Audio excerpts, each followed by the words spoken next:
ഏവർക്കും ഷാ എഡ്യൂക്കേഷനിലേക്ക് സ്വാഗതം. ഇന്ന് നമ്മളിവിടെ ഡിസ്കസ് ചെയ്യാൻ പോകുന്നത് ഹിസ്റ്ററിയിലെ ഫസ്റ്റ് ചാപ്റ്ററിലെ revolutions that influence the world എന്ന ഭാഗത്തിലെ 4ാമത്തെ വിപ്ലവമായിട്ടുള്ള റഷ്യൻ റവല്യൂഷനെ കുറിച്ചിട്ടാണ്. 1917 റഷ്യൻ റവല്യൂഷൻ നടന്നിട്ടുണ്ടായിരുന്നത്. അപ്പം റഷ്യ ഭരിച്ചിരുന്ന ചക്രവർത്തിമാർ സാർ ചക്രവർത്തിമാർ എന്ന പേരിലാണ് അറിയപ്പെട്ടിരുന്നത്. മുന്നേ നമ്മൾ പഠിച്ചില്ലേ, ഫ്രഞ്ച് വിപ്ലവത്തിൽ അവരെന്താണ് ബൂർബൻ രാജാക്കന്മാർ, അതുപോലെ റഷ്യ ഭരിച്ചിരുന്ന ചക്രവർത്തിമാരാണ് സാർ ചക്രവർത്തിമാർ എന്നാണ് അവർ അറിയപ്പെട്ടിരുന്നത്. ഫ്രഞ്ചിലെ പോലെ തന്നെ റഷ്യയിലും ഒരുപാട് ഭൂവുടമകൾ ഉണ്ടായിരുന്നു. അവരാണ് ഭൂമിയുടെ ഉടമസ്ഥാവകാശം കൈവശം വെച്ചിരുന്നത്. അതിന് കർഷകര് ദുരിതപൂർണമായിട്ടുള്ള ജീവിതമായിരുന്നു നയിച്ചിരുന്നത്. ഇവിടെയും പറയുന്നത് എന്താണ്? ഇവിടെ പറയുന്നത് കർഷകരുടെയും ഫാക്ടറി തൊഴിലാളികളുടെയും ജീവിതത്തെ കുറിച്ചിട്ടാണ്. അതായത് ദുരിതപൂർണമായിട്ടുള്ള ജീവിതത്തെ കുറിച്ചിട്ടാണ് ഈ പാഠഭാഗത്തിൽ പറയുന്നത്. അപ്പോൾ ഇത് തുടങ്ങുമ്പോൾ തന്നെ എന്തോ ഒരു അമ്മ എന്നൊരു നോവൽ എഴുതിയിട്ടുണ്ട്, ദി മദർ. മാക്സിം ഗോർക്കി എഴുതിയിട്ടുള്ള ഒരു നോവലാണ്. അതിൽ കുറെ കാര്യങ്ങളൊക്കെ പറയുന്നുണ്ട്. എന്താണ്? Abolish the private property, every one had workers അല്ലേ. അതായത് എന്താണ്? സ്വകാര്യ സ്വത്തുടമാവകാശം അവസാനിപ്പിക്കുക. പിന്നെന്താണ്? എല്ലാവരും ജോലി ചെയ്യണം അല്ലേ. അല്ലാതെ കുറച്ച് പേര് മാത്രമായിട്ടൊന്ന് ജോലി ചെയ്യാതെ എല്ലാവരും ജോലി ചെയ്യുക. എന്തുകൊണ്ടാണ് അവരിങ്ങനെയൊക്കെ പറഞ്ഞിട്ടുണ്ടാവുക? അതിന് ചില കാരണങ്ങളുണ്ട്. അതെന്തൊക്കെയാണ്? The workers and farmers were led to tragic life under the autocratic rule the Tsarist emperors on Russia ruled. അതായത് എന്താണ്? ഫാർമേഴ്സും വർക്കേഴ്സും അല്ലെ, കർഷകരും തൊഴിലാളികളും ദുരിതപൂർണമായിട്ടുള്ള ജീവിതമാണ് നയിച്ചിരുന്നത് ഓട്ടോക്രാറ്റിക് റൂൾ അല്ലെ, സ്വേച്ഛാധിപത്യമായിട്ടുള്ള റഷ്യൻ ഭരണാധികാരിയുടെ കീഴിൽ. പിന്നെന്താണ് പറയുന്നത്? Low agricultural production affected farmers' income. They paid to huge tax to the land owners. അതായത് എന്താ, ഭൂവിസ്തൃതിയിൽ വലിയ രാജ്യമായിരുന്നു റഷ്യ അല്ലെ. ലോകത്തിൽ തന്നെ ഏറ്റവും വലിയ രാജ്യമാണ് റഷ്യ. പക്ഷെ എന്താണ്, അവിടെ അഗ്രികൾച്ചറൽ പ്രൊഡക്ഷൻ, കാർഷിക ഉൽപാദനം വളരെ കമ്മിയായിരുന്നു. അതുകൊണ്ട് തന്നെ കർഷകരുടെ ഇൻകം എന്താണ്, ലാൻഡ്ലെസ് ഫാർമേഴ്സ് ആണ്, അതായത് ഭൂമി ഇല്ലാത്ത കർഷകരാണ്. അതുകൊണ്ട് അവരുടെ വരുമാനം കമ്മിയായിരുന്നു. എന്നിരുന്നാലും അവരെന്താണ്, ഭൂവുടമകൾക്ക് അല്ലെ, മോൾ തട്ടിലില്ല ഭൂവുടമകൾക്ക് എന്താണ്, ടാക്സ് കൊടുക്കേണ്ടി വന്നു അല്ലെ, നികുതി കൊടുക്കേണ്ടി വന്നു. അതാണ് ഒന്ന് പറയുന്നത്. പിന്നെന്താണ്? Though Russia was rich in natural resources. എന്താണ് നാച്ചുറൽ റിസോഴ്സ്? പ്രകൃതി വിഭവങ്ങൾ കൊണ്ട് സമ്പന്നമായിരുന്നു റഷ്യ. ബട്ട് എന്താണ്, the industrial production was very low. പ്രകൃതി വിഭവങ്ങൾ കൊണ്ട് സമ്പന്നമായിരുന്നെങ്കിലും എന്താണ്, വ്യവസായിക ഉൽപാദനം വളരെ കമ്മിയായിരുന്നു റഷ്യയിൽ ഉണ്ടായിരുന്നത്. It was the foreigners who controlled the majority of industrial production industries. എന്താണ്, ഫോറിനേഴ്സ് ആയിരുന്നു, വിദേശികളായിരുന്നു ഭൂരിഭാഗം റഷ്യയിലെ വ്യവസായിക ഉൽപാദനങ്ങളൊക്കെ വ്യവസായങ്ങളൊക്കെ നിയന്ത്രിച്ചിരുന്നത്. ഇതുകൊണ്ട് ഒക്കെ തന്നെയാണ് അതിൽ മാക്സിം ഗോർക്കി അങ്ങനെ റഷ്യയിലെ കാര്യങ്ങളെ കുറിച്ച് പറയാനായിട്ടുള്ള കാരണങ്ങൾ. പിന്നെ അത് എല്ലാ വിപ്ലവങ്ങളിലും നമ്മൾ പഠിച്ചു അല്ലെ, ഇൻഫ്ലുവൻസ്ഡ് തിങ്കേഴ്സിനെ കുറിച്ചിട്ട്. അതുപോലെ റഷ്യൻ റവല്യൂഷനെ സ്വാധീനിച്ച 3 ചിന്തകന്മാരുണ്ടായിരുന്നു, അതായത് റൈറ്റേഴ്സ് ഉണ്ടായിരുന്നു. നമ്മൾ ആദ്യം പറഞ്ഞ മാക്സിം ഗോർക്കി, ലിയോ ടോൾസ്റ്റോയ്. കുട്ടികളൊക്കെ കഥകളൊക്കെ എഴുതലില്ല. ലിയോ ടോൾസ്റ്റോയ്,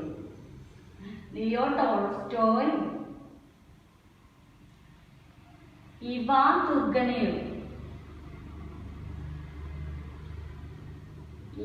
തുർഗനേവ് എന്നിങ്ങനെയുള്ള 3 റൈറ്റേഴ്സ് ഉണ്ടായിരുന്നു റഷ്യൻ വിപ്ലവത്തെ സ്വാധീനിച്ചത്. അവരാരൊക്കെയാണ്? Maxim Gorky, Leo Tolstoy and Ivan Turgenev. ഇവരുടെ റൈറ്റിങ്ങിലൂടെ എന്താണ്, റഷ്യയിലെ വർക്കേഴ്സിൻ്റെയും ഫാർമേഴ്സിൻ്റെയൊക്കെ ദുരിതങ്ങളൊക്കെ ഇവർ റൈറ്റിങ്ങിലൂടെ എടുത്തു കാണിച്ചു. പിന്നെ ഇത് കൂടാതെ കുറച്ച് മാർക്സിസ്റ്റ് ആശയങ്ങൾ ഉണ്ടായിരുന്നു അല്ലെ, കമ്മ്യൂണിസ്റ്റ് ചിന്താഗതിയിൽ. നമ്മുടെ ഇവിടെ അല്ലേ CPM ഒക്കെ അല്ലേ, കമ്മ്യൂണിസ്റ്റ് പാർട്ടി ഓഫ് മാർക്സിസ്റ്റ്. അത് ആദ്യം റഷ്യയിലാണ് രൂപം കൊടുത്തത്. അത് ആരാണ് രൂപം കൊടുത്തത്? കാൾ മാർക്സ് ആണ്. മാർക്സിസം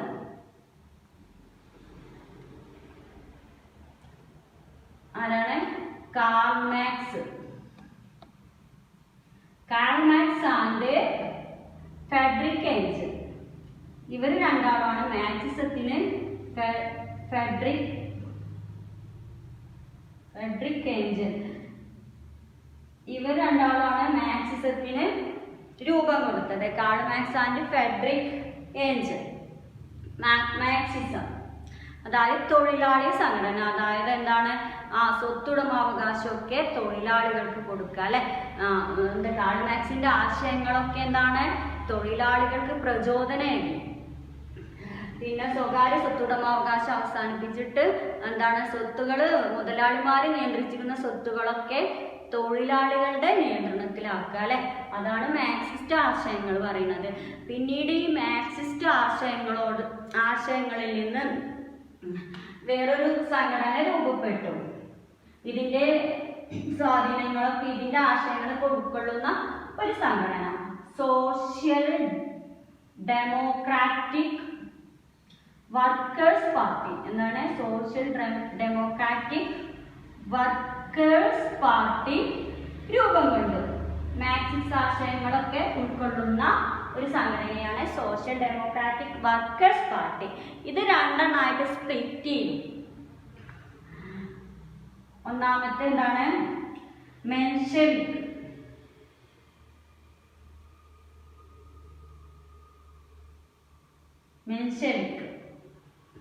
അതിന്റെ ആളാരാണ്?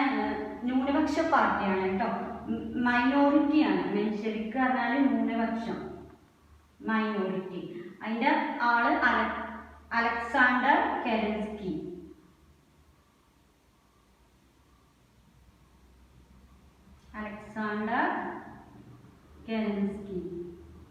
പിന്നെ വേറൊന്നാണ് സ്പ്ലിറ്റ് ചെയ്തത് ബോൾഷെവിക്. മെജോറിറ്റിയാണ് ഇത് അറിയപ്പെടുന്നത്, ഭൂരിപക്ഷം. ഇതിന്റെ ആൾക്കാരാണ്? ലെനിനാണ്. Lenin and Trotsky.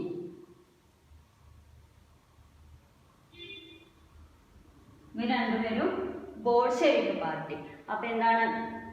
മാർക്സിസം ആരാണ്? കാൾ മാർക്സ് ആൻഡ് ഫ്രെഡറിക് എൻജലാണ് മാർക്സിസം ഉണ്ടാക്കിയത്. അതിൽ നിന്ന് എന്തുണ്ടായി? സോഷ്യൽ ഡെമോക്രാറ്റിക് വർക്കേഴ്സ് പാർട്ടി അല്ലെ. മാർക്സിസത്തിന്റെ ആശയങ്ങൾ ഉൾക്കൊള്ളുന്നതാണ് സോഷ്യൽ ഡെമോക്രാറ്റിക് വർക്കേഴ്സ് പാർട്ടി. അത് സ്പ്ലിറ്റ് ചെയ്തു രണ്ടെണ്ണമായിട്ട്. ഒന്ന് എന്താണ്? മെൻഷെവിക് അല്ലെ. അതിന്റെ ആളാരാണ്? Alexander Kerensky. ന്യൂനപക്ഷ പാർട്ടിയാണ്, മൈനോറിറ്റി പാർട്ടിയാണ്. പിന്നെ ഒന്ന് ബോൾഷെവിക് ആണ്. അതാരാണ്? ലെനിനും ട്രോട്സ്കിയാണ് അല്ലെ. അതായത് മെജോറിറ്റി പാർട്ടി എന്നറിയപ്പെടുന്നു, ഭൂരിപക്ഷ പാർട്ടിയാണ് ബോൾഷെവിക്. ഇതിനു ശേഷം 1905 ജപ്പാനും റഷ്യയുമായിട്ട് യുദ്ധം നടന്നു. അപ്പൊ യുദ്ധത്തില് ജപ്പാൻ ഡിഫീറ്റഡ് റഷ്യ. ജപ്പാന് റഷ്യയെ പരാജയപ്പെടുത്തി. ഇതിനെ തുടർന്നിട്ട് the workers were marched at Petrograd. Workers പെട്രോഗ്രാഡിലേക്ക് ഒരു മാർച്ച് നടത്തി. അതെന്താണ്? August 9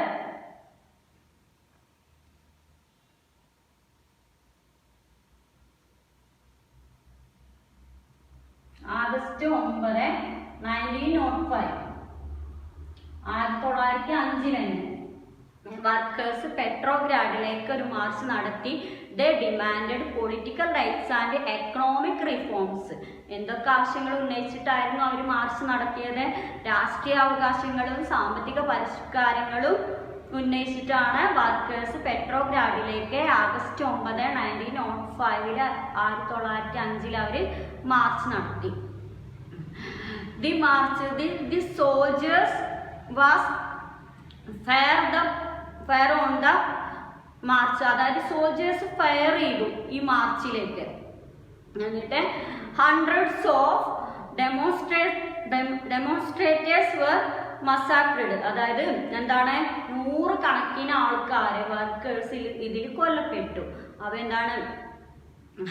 this event is known as bloody Sunday. അപ്പൊ എന്താണ് ബ്ലഡി സൺഡേ എന്ന് പറഞ്ഞാല് എന്താണ്? സാമ്പത്തിക പരിഷ്കാരങ്ങളും രാഷ്ട്രീയ അവകാശങ്ങളും ഉന്നയിച്ചുകൊണ്ട് തൊഴിലാളികളെ പെട്രോഗ്രാഡിലേക്ക് 1905 ആഗസ്റ്റ് 9 മാർച്ച് നടത്തി. ഈ മാർച്ചിനു നേരെ പട്ടാളക്കാര് വെടിവെച്ചു. അങ്ങനെ 100 കണക്കിന് ആളുകൾ കൊല്ലപ്പെട്ടു. ഈ സംഭവത്തെയാണ് ബ്ലഡി സൺഡേ എന്ന പേരിൽ അറിയപ്പെടുന്നത്. Bloody Sunday.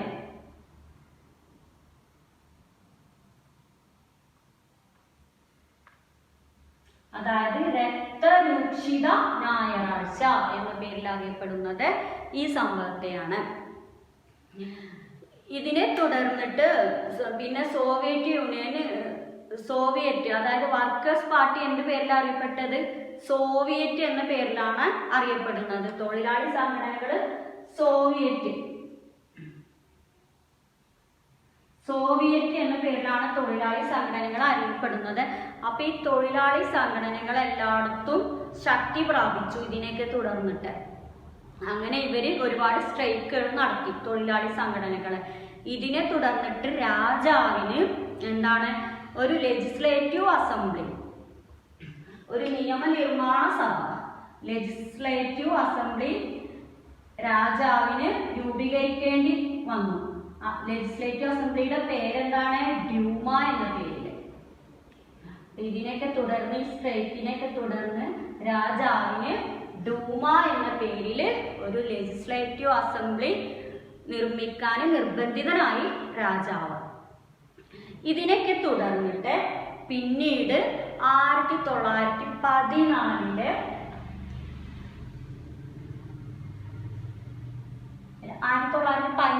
എന്തുണ്ടായി? ഫസ്റ്റ് വേൾഡ് വാർ, 1-ാം ലോക മഹായുദ്ധം ഉണ്ടായി.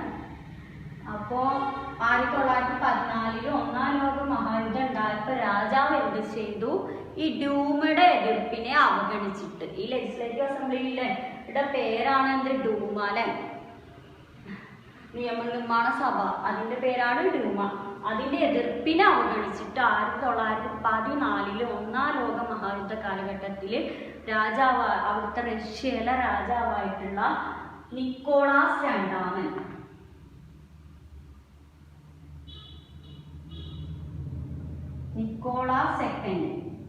രണ്ടാമന് 1-ാം ലോക മഹായുദ്ധത്തില് പങ്കെടുത്തു. ഡൂമയുടെ എതിർപ്പിനെ അവഗണിച്ചിട്ട് റഷ്യ 2-ാം ലോക മഹായുദ്ധത്തിൽ പങ്കെടുത്തു. അവിടുത്തെ രാജാവ് നിക്കോളാസ് രണ്ടാമൻ പങ്കെടുത്തു. ഇതിനെ തുടർന്ന് ഒരുപാട് സൈനികരെ ഈ യുദ്ധത്തിൽ കൊല്ലപ്പെട്ടു. ഈ യുദ്ധത്തിൽ റഷ്യ പങ്കെടുത്ത കാരണം മേജർ സോൾജേഴ്സ് വാസ് വർക്കിൻഡ്. ഒരുപാട് സൈനികർ ഇതിനെ തുടർന്നിട്ട് കൊല്ലപ്പെട്ടു. പിന്നീട് എന്തുണ്ടായി? റഷ്യയില് ദാരിദ്ര്യം അനുഭവപ്പെട്ടു. അതായത് ഫുഡ് ഷോർട്ടേജ് ഉണ്ടായി. റഷ്യയില് ഭക്ഷണ ദൗർലഭ്യം അവിടെ അനുഭവപ്പെട്ടു. ഇതിനെ തുടർന്നിട്ട് thousands of women marched to Petrograd. 1917 തന്നെ ഒരുപാട് സ്ത്രീകൾ പെട്രോഗ്രാഡിലേക്ക് മാർച്ച് ചെയ്തു. ഗീവാസ് ബ്രെഡിലെ റൊട്ടി വേണം എന്ന് പറഞ്ഞിട്ട് അവിടെ മാർച്ച് ചെയ്തു. ആ നഗരത്തിലൂടെ, ആ സ്ട്രീറ്റിലൂടെ, തെരുവിലൂടെ അവർ മാർച്ച് ചെയ്തു, ആയിരക്കണക്കിന് സ്ത്രീകൾ. പിന്നീട് പെട്രോഗ്രാഡിലേക്ക് വർക്കേഴ്സും മാർച്ച് ചെയ്തു. അവിടെ മാർച്ച് ചെയ്തു പെട്രോഗ്രാഡിലേക്ക്. അപ്പൊ ഈ വർക്കേഴ്സിനൊക്കെ അവിടുത്തെ പട്ടാളക്കാര് ആദ്യം ഇവരെ തടുത്തു. മാർച്ച് ചെയ്തവരൊക്കെ ആദ്യം അവര് തടുത്തു. പിന്നീട് എന്താ ഉണ്ടായത്? ഈ പട്ടാളക്കാരും അവരെ കൂടെ തന്നെ കൂടി. അതിനെന്താണ് കാരണം? 1-ാം ലോക മഹായുദ്ധത്തിൽ പട്ടാളക്കാർ ഒരുപാട് ദുരിതങ്ങൾ അനുഭവിച്ചിരുന്നു. ഒരുപാട് പേര് മരിക്കുകയും ചെയ്തു. അപ്പൊ അതുകൊണ്ടൊക്കെ തന്നെ ആദ്യം ഇവർ ഈ മാർച്ചിനെ പ്രതിഷേധക്കാരെയൊക്കെ തടഞ്ഞുവെങ്കിലും പിന്നീട് പട്ടാളക്കാരും സൈനികരും ഇവരോടൊപ്പം കൂടി. അതിനുശേഷം പെട്രോഗ്രാഡ് എന്ന നഗരം ആര് പിടിച്ചെടുത്തു? വർക്കേഴ്സ് പിടിച്ചെടുത്തു. തൊഴിലാളികളൊക്കെ സോവിയറ്റൊക്കെ കൂടിയിട്ട് പെട്രോഗ്രാഡ് എന്ന നഗരം അവർ പിടിച്ചെടുത്തു. അപ്പൊ എന്തുണ്ടായി? ദി രാജാവ് ത്രോൺ ഔട്ട് ഹിസ് പവർ, അതായത് രാജാവിന്റെ അധികാരം നഷ്ടമായി. അവിടുത്തെ രാജാവിന്റെ അധികാരം നഷ്ടപ്പെട്ടു. പിന്നീട് അവരെന്ത് ചെയ്തു? അവിടെ ഒരു നമ്മൾ ആദ്യം പറഞ്ഞ കെരൻസ്കി പറഞ്ഞു. കെരൻസ്കിയുടെ നേതൃത്വത്തില് മെൻഷെവിക് പാർട്ടിയുടെ ആളായിട്ടുള്ള കെരൻസ്കിയുടെ നേതൃത്വത്തിൽ ഒരു പ്രൊവിഷണൽ ഗവൺമെന്റ്, താൽക്കാലിക ഗവൺമെന്റ് രൂപപ്പെട്ടു. പ്രൊവിഷണൽ ഗവൺമെന്റ് രൂപപ്പെട്ടു. ആരുടെ നേതൃത്വത്തില്? കെരൻസ്കി. അതായത് മൈനോറിറ്റി അല്ലേ? നമ്മൾ നേരത്തെ പറഞ്ഞില്ലേ മൈനോറിറ്റി ആണ് ന്യൂനപക്ഷ പാർട്ടി ആയിട്ടുള്ള അലക്സാണ്ടർ കെരൻസ്കിയുടെ നേതൃത്വത്തിൽ അവിടെ ഒരു പ്രൊവിഷണൽ ഗവൺമെന്റ് രൂപപ്പെട്ടു. ഈ വിപ്ലവമാണ് എന്ത് പേരിൽ അറിയപ്പെടുന്നത്? നമ്മൾ ഈ സംഭവത്തെ എന്ത് പേരിലാണ് അറിയപ്പെടുന്നത്? ഫെബ്രുവരി revolution.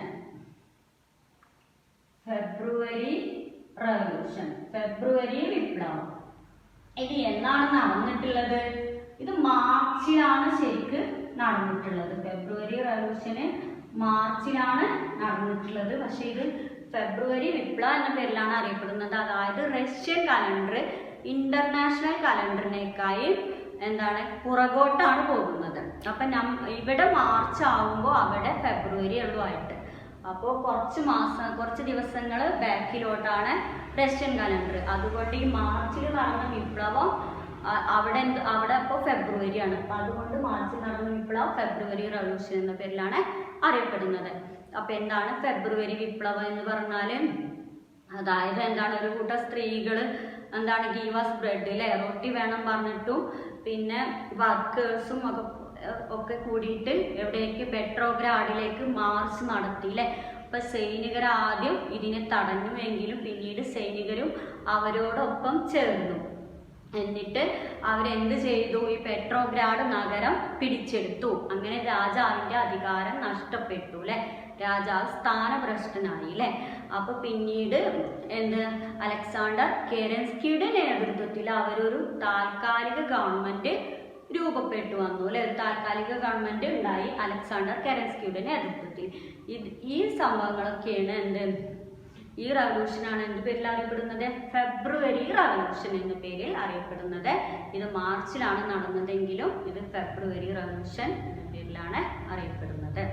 A group of Soviets did not agree the provisional government. ഒരു കൂട്ടം സോവിയറ്റുകൾ പ്രൊവിഷണൽ ഗവൺമെന്റിനെ അംഗീകരിച്ചില്ല. പിന്നെ ലെനിൻ എവിടെയായിരുന്നു? സ്വിറ്റ്സർലൻഡിലായിരുന്നു ലെനിൻ അവിടെ നിന്ന് സ്വിറ്റ്സർലൻഡിൽ നിന്നും ലെനിൻ വന്നിട്ട് Lenin strongly opposed the provisional government. ലെനിന് ശക്തമായിട്ട് പ്രൊവിഷണൽ ഗവൺമെന്റിനെ എതിർത്തു. ലെനിൻ പറയുന്നത്? വിപ്ലവം അതിന്റെ വിജയത്തിലേക്ക് എത്തണമെങ്കിൽ അധികാരം സോവിയറ്റുകൾക്ക് കൈമാറണമെന്ന് ലെനിൻ പറഞ്ഞു. പിന്നെന്താണ്? ലെനിനെ സപ്പോർട്ട് ചെയ്തു ആരൊക്കെ? ബോൾഷെവിക്കും സോവിയറ്റും സപ്പോർട്ടഡ് ലെനിനെ ബോൾഷെവിക്കും സോവിയറ്റും ലെനിനെ സപ്പോർട്ട് ചെയ്തു. പിന്നെ സോവിയറ്റുകൾ എന്താണ് പറയുന്നത്? ഒരു തൊഴിലാളി ഭരണകൂടത്തിന് മാത്രമേ ഉള്ളൂ അസമത്വം, ഇൻഇക്വാളിറ്റി, എക്കണോമിക് ബാക്ക്വേർഡ്നെസ്, സാമ്പത്തിക പിന്നോക്കാവസ്ഥയും അസമത്വവും ഇല്ലാന്ന് ചെയ്യാൻ ഒരു തൊഴിലാളി ഭരണകൂടത്തിന് മാത്രമേ കഴിയൂ എന്ന് ബോൾഷെവിക്കുകൾ പ്രചരിപ്പിച്ചു. ഇതിനെ തുടർന്ന് അവർ ചില ആവശ്യങ്ങൾ മുന്നോട്ട് വെച്ചു ബോൾഷെവിക്കുകൾ. അതെന്താണ്? Withdraw Russia from the first world war. ഒന്നാം ലോക മഹായുദ്ധത്തിൽ നിന്ന് റഷ്യ പിന്മാറണം. പിന്നെന്താണ്? Seize the land owned by the lords distribute among the farmers. അതായത് ഭൂവുടമകൾ ഭൂമിയുടെ ഉടമസ്ഥാവകാശം കർഷകർക്ക് വിതരണം ചെയ്യണം എന്ന് പറഞ്ഞു. പിന്നെന്താ പറഞ്ഞത്? Make the factories public property. ഫാക്ടറികളൊക്കെ എന്താണ്? പൊതു സ്വത്താക്കി മാറ്റണം എന്നിങ്ങനെ ആവശ്യങ്ങൾ ഇവർ മുന്നോട്ട് വെച്ചു. അങ്ങനെ 1917 1917 armed rebellion against the provisional government.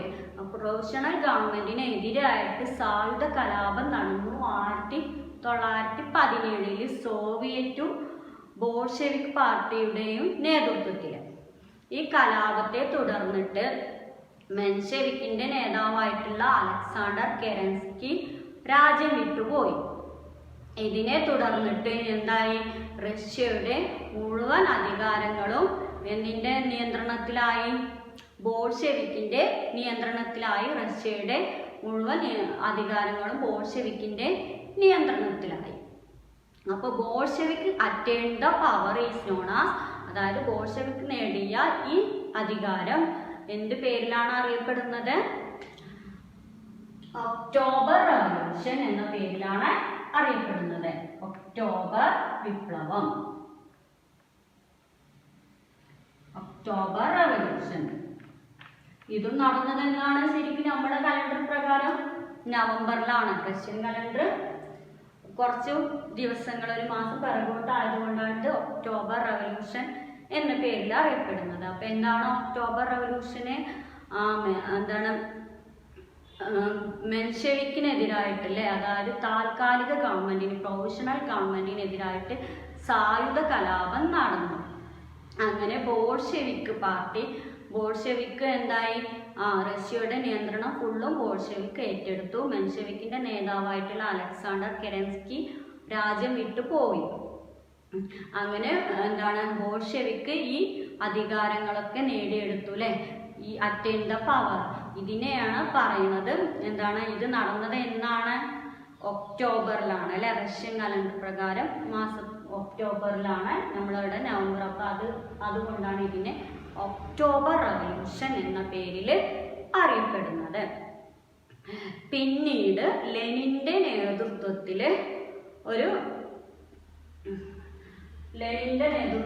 പിന്നീട് ഒരു ക്യാബിനറ്റ് രൂപപ്പെട്ടു. ലെനിന്റെ നേതൃത്വത്തിൽ ക്യാബിനറ്റ് രൂപം കൊടുത്തു. ഇനി ഇത്രയൊക്കെയാണ് റഷ്യൻ റവല്യൂഷനെ കുറിച്ചിട്ട് പറയുന്നത്. ഇനി നമുക്ക് അടുത്തതായിട്ട് റഷ്യൻ റവല്യൂഷന്റെ ഫലങ്ങൾ എന്തൊക്കെയാണെന്ന് നോക്കാം. The results of Russian revolution. Russian വിപ്ലവത്തിന്റെ ഫലങ്ങൾ. Russia withdraw from the first world war. ഒന്നാം ലോക യുദ്ധത്തിൽ നിന്നു റഷ്യ പിന്മാറി. Ceased out the land and distributed among the പെസൻസ്. ഭൂമി പിടിച്ചെടുത്ത് കർഷകർക്ക് വിതരണം ചെയ്തു. ഗാവ് ഇമ്പോർട്ടൻസ് ടു പബ്ലിക് സെക്ടർ. പൊതു ഉടമസ്ഥതയ്ക്ക് പ്രാധാന്യം കൊടുത്തു. Introduced centralised planning. കേന്ദ്രീകൃത ആസൂത്രണം നടപ്പിലാക്കി. Achieved develops in the field of science, technology and economy. സാമ്പത്തിക, ശാസ്ത്ര, സാങ്കേതിക രംഗങ്ങളിൽ പുരോഗതി കൈവരിച്ചു. New constitution came to force in 1924. 1924 പുതിയ ഭരണഘടന നിലവിൽ വന്നു. Union of Soviet Socialist Republic was formed by considering different Soviet republics. Soviet റിപ്പബ്ലിക്കുകൾ കൂടിച്ചേർന്ന് സോവിയറ്റ് യൂണിയൻ USSR രൂപീകരിക്കപ്പെടുകയും ചെയ്തു. Spread the socialist ideas all over the world. ലോകത്തിലെ വിവിധ ഭാഗങ്ങളിൽ സോഷ്യലിസ്റ്റ് ആശയങ്ങൾ വ്യാപകമായി. ഇതോടുകൂടി ഇന്നത്തെ ക്ലാസ് ഇവിടെ വൈൻഡ് അപ്പ് ചെയ്യുകയാണ്. നിങ്ങളുടെ അഭിപ്രായങ്ങളും നിർദ്ദേശങ്ങളും കമൻസിൽ രേഖപ്പെടുത്തുക. ഇതുവരെ ഈ ചാനൽ സബ്സ്ക്രൈബ് ചെയ്യാത്തവർ സബ്സ്ക്രൈബ് ചെയ്യുക, ഷെയർ ചെയ്യുക. Thanks for watching.